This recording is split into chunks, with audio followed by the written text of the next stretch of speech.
Tribuners, produksi pisang Abaka tak berdampak negatif terhadap lingkungan. Kepala Perkebunan PT Spice Island Maluku, Gafar Hadi, memastikan produksi pisang Abaka tidak berdampak negatif terhadap lingkungan.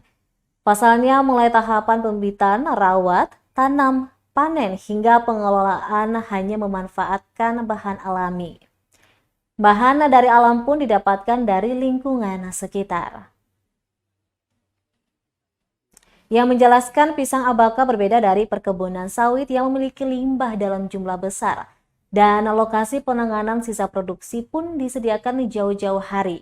Limbah produksi Abaka hanyalah air, serat sisa, dan dedaunan yang tidak terpakai. Seluruhnya bakal diolah lagi menjadi pupuk atau kompos.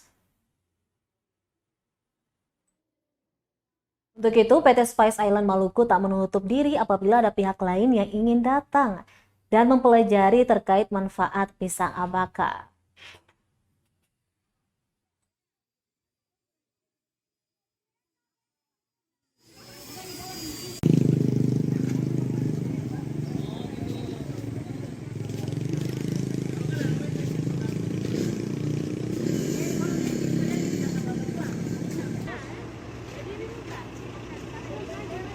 Ini seng seperti sawit.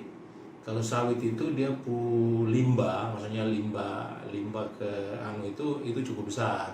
Kalau Abaka ini tadi kan udah bisa lihat dia punya limbah yang istilahnya limbah untuk air itu cuman septic tank hanya mungkin 1x1 sah.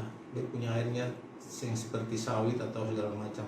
Nah kemudian dia punya daun segala macam itu kan kita bisa bikin jadi pupuk atau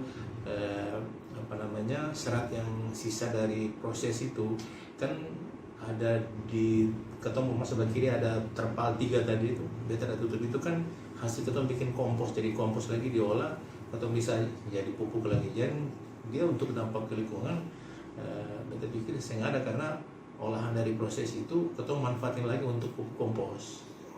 Dan itu sudah kan tadi ada lihat dari 3 terpal biru yang atau masuk sebelah kanan tadi itu ada muat dengan karyawan ada kasih masuk di dalam lubang itu tuh artinya kita manfaatin lagi untuk jadi pupuk kompos gitu. Terima kasih sudah nonton. Jangan lupa like, subscribe, dan share ya.